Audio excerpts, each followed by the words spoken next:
Good morning dear students. ये है NCERT class 9th NCERT का चैप्टर 2 ज्योग्राफी सब्जेक्ट का।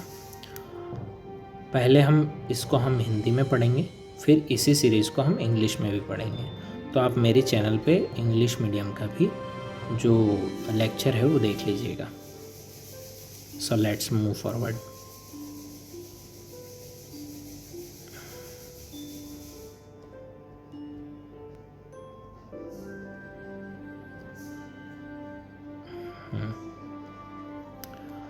लेसन का नाम है भारत के भौतिक स्वरूप। जैसा कि आप जानते हैं, भारत विभिन्न स्थल आकृति वाला एक विशाल देश है। आप किस प्रकार के क्षेत्रों भूभाग में रहते हैं? जैसे आप राजस्थान बेल्ट में रहते हैं तो वहाँ की ज़मीन जलवायु अलग है।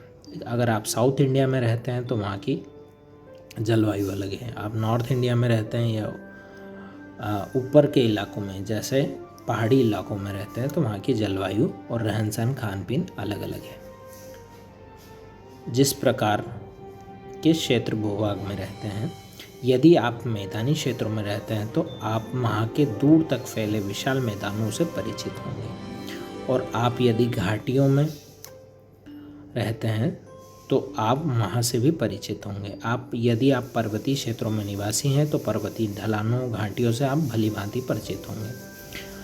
वास्तव में जैसे उसमें एक फैक्टर और रहता है कि शरीर की बनावट। साउथ इंडियन लोगों की शरीर की बनावट हम देखें तो अधिकतर लोगों की शरीर की बनावट एक जैसी है। श्याम वर्ण के वो लोग हैं।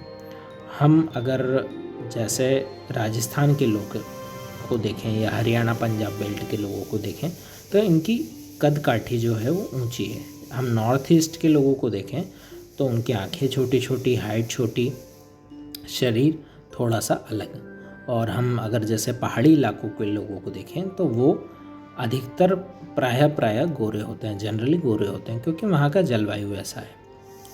आप पर्वतीय ढलानों घाटियों से भली भांति परिचित होंगे। वास्तव में हमारे देश में हर प्रकार की भू आकृतियाँ पाई जाती हैं, जैसे पर्वत, मैदान, मरुस्थल, पठार एवं द्वीप समूह।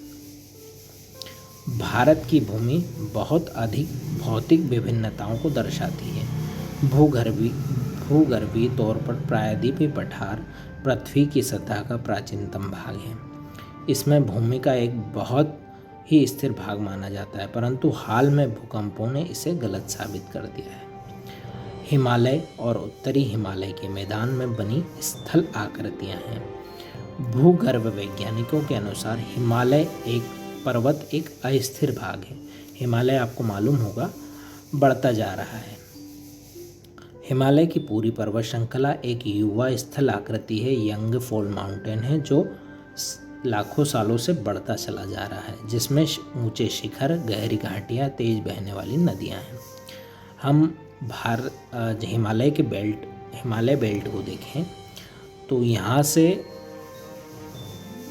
जो बेल्ट है वो यहाँ से यहाँ तक आके गारो खासी, जयंतिया और नागालैंड, मिज़ोरम तक फैला हुआ है। करीबन 11 से 12-13 राज्यों में फैला हुआ है। ये बेल्ट और ये वाला ऐसा। और जो है गंगा, यमुना जैसी, पंच प्रयाग और ये सारी चीज़ें हिमालय में ही। उत्तरी मैदान जलोढ़ निक्षेपों से बने हैं। प्रायद्वीपीय पठार आग्नेय तथा रूपांतरित शैलों वाली कम ऊंची पहाड़ियाँ और छोटी घाटियों से बना है।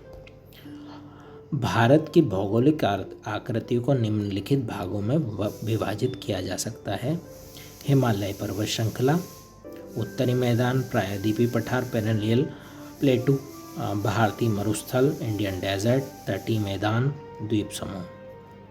6 भागों में। हिमालय पर्वत भारत की उत्तरी सीमा पर विस्तृत हिमालय भूगर्भीय रूप से युवा यंग फोल्ड माउंटेन है। बनावट के दृष्टिकोण से यह वलित पर्वत श्रृंखला है। ये पर्वत श्रृंखलाएं पश्चिम पूर्व दिशा में सिंधु से लेकर ब्रह्मपुत्र तक फैली हुई है। हम ये देख लेते हैं ब्रह्मपुत्र की लोकेशन क्या है। ये जो ब्रह्मपुत्र नदी है, इसको तिब्बत में चाइना बेल्ट में सांगपो बोलते हैं। तो ये यहाँ की बात चल रही है, ब्रह्मपुत्र नदी, और ये यहाँ पे फिर यहाँ से यहाँ तक।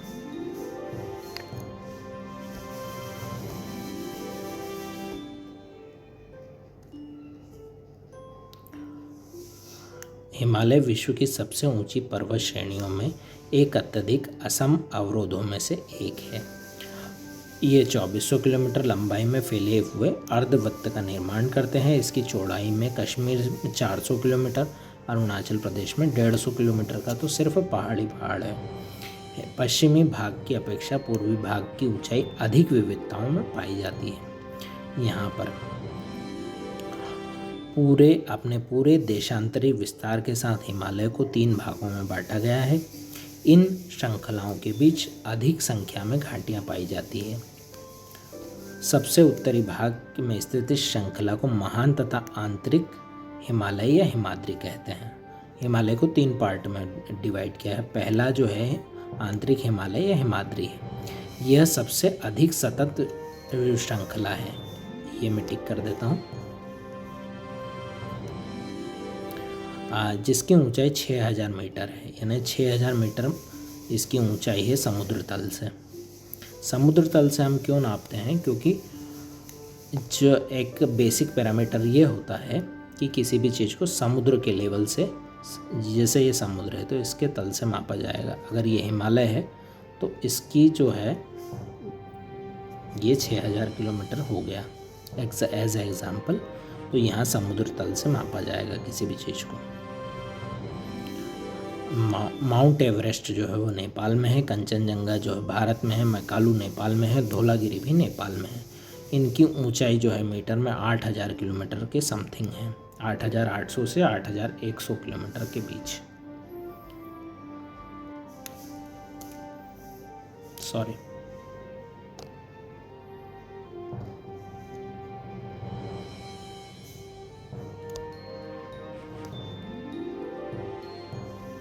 गंगा पर्वत जो है वो भारत में है, अन्नपूर्णा नेपाल में है, नंदा देवी भारत में है, कामेट भारत में है, नामदुआ भारत में है, गुरुलमा नेपाल में है, जो 8000 मीटर से 7000 मीटर के बीच में। महान हिमालय की प्रकृति असीमित है। हिमालय के इस भाग को क्रोड ग्रेनाइट का यह भाग क्रोड ग्रेनाइट से बना हुआ है। यह श्रृंखला हमेशा बर्फ से ढकी रहती है। इससे बहुत सी हिमानियों का प्रवाह होता है। हिमानियाँ मतलब हिमालय से निकली हुई नदियाँ। महान हिमालय में पाई जाने वाली हिम नदियों तथा दर्रों के नाम आप ज्ञात कीजिए। भारत के उन राज्यों का नाम जहाँ ऊपर से दिए हुए ऊंचे ऊंचे शिखर स्थित हैं, इनका भी नाम आप निकालिएगा। हिमाद्री के दक्षिण में स्थित श्रृंखला सबसे ऊंची अधिक असम में है। हिमाचल या अन्य निम्न हिमालय के नाम से जानी जाती है। मैंने बताया था हिमालय को 3 हिस्सों में बांटा गया है।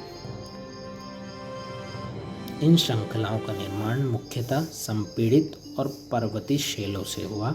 उनकी ऊंचाई 3700 मीटर से 4500 मीटर के बीच है तथा औसत चौड़ाई 50 किलोमीटर है। जबकि पीर पंजाल श्रृंखला सबसे ऊंची तथा सबसे महत्वपूर्ण श्रृंखला है।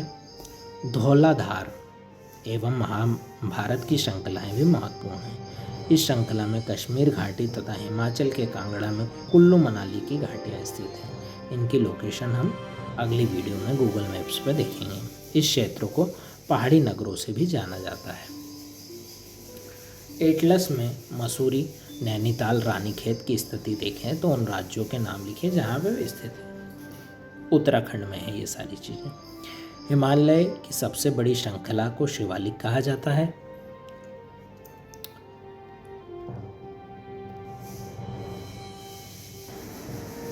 हिमालय की सबसे बाहरी श्रृंखला को शिवालिक कहा जाता है। इनकी चौड़ाई 10 से 50 किलोमीटर तथा ऊंचाई 900 से 100 मीटर के बीच है। ये श्रृंखलाएं उत्तर में स्थित मुख्य हिमालय श्रृंखलाओं से नदियों द्वारा लाई गई है। असमतों से बनी।